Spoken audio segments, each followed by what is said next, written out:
Hi, I'm Amy Adams. We're on the set of Enchanted, and you are watching Moviephone.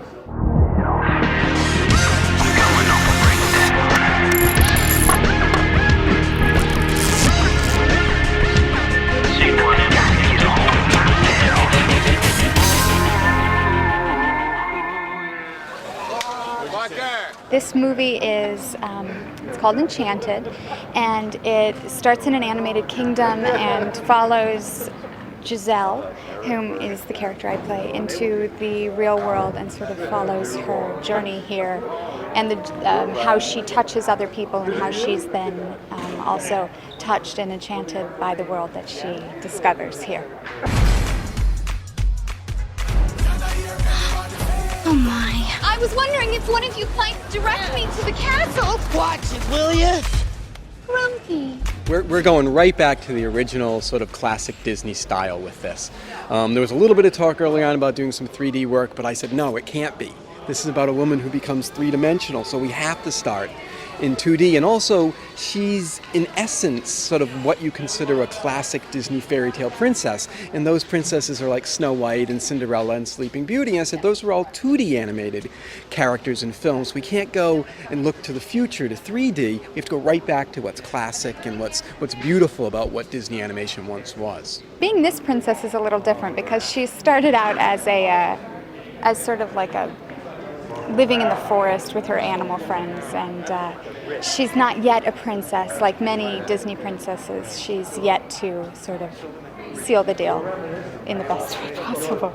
Playing her has just been a lot of fun. She is joyful and excited and optimistic, and in that way playing a princess is a real dream for my big girl self too. A lot of the animated films that I'm used to seeing, especially of late with the Pixar films and everything, and they start to draw the characters like the actors playing them, even if it's just a voiceover.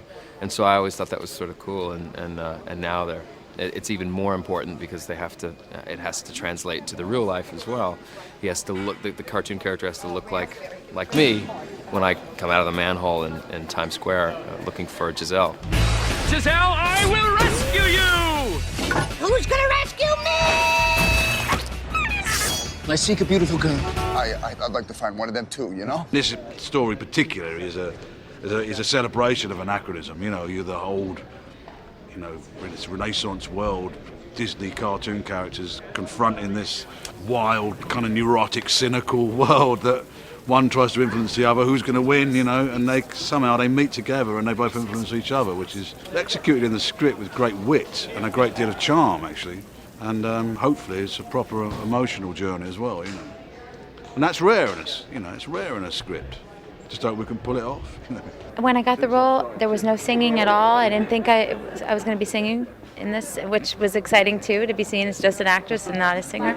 I'm flattered that they feel if they have me in the movie, they want to get me singing. So it should be a nice surprise for the audience. I like the movie. It's great playing the prince. You know, there's some expectations about it that I don't think I would meet, but it's fun. It's a fairy tale. You know, I have kids, and these are the types of movies I get to see.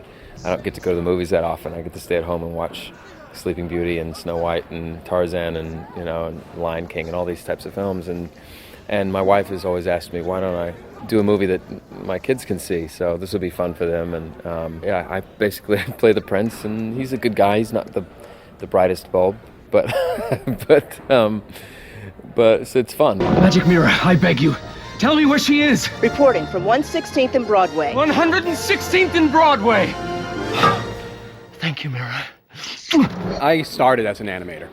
I wanted to be an animator my whole life, so it's in my blood. And in fact, I mean, I think that's why I can direct this movie, because it lives inside of me and I understand what that is. I think there's nothing greater than being able to make something from nothing. And that's what I think animation does, is you start with a complete blank, you know, page, and from that you get to create a whole world. And what we've tried to do with this movie is take that same philosophy about the blank page and bring it into live action. So we're doing a lot of things in this movie that relate to what we would do in animation, but only making it flesh and blood, or at least feel flesh and blood in the real world.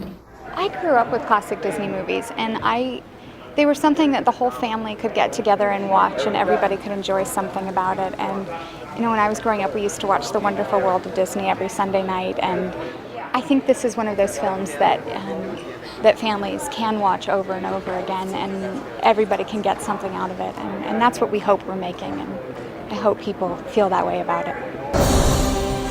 Enchanted.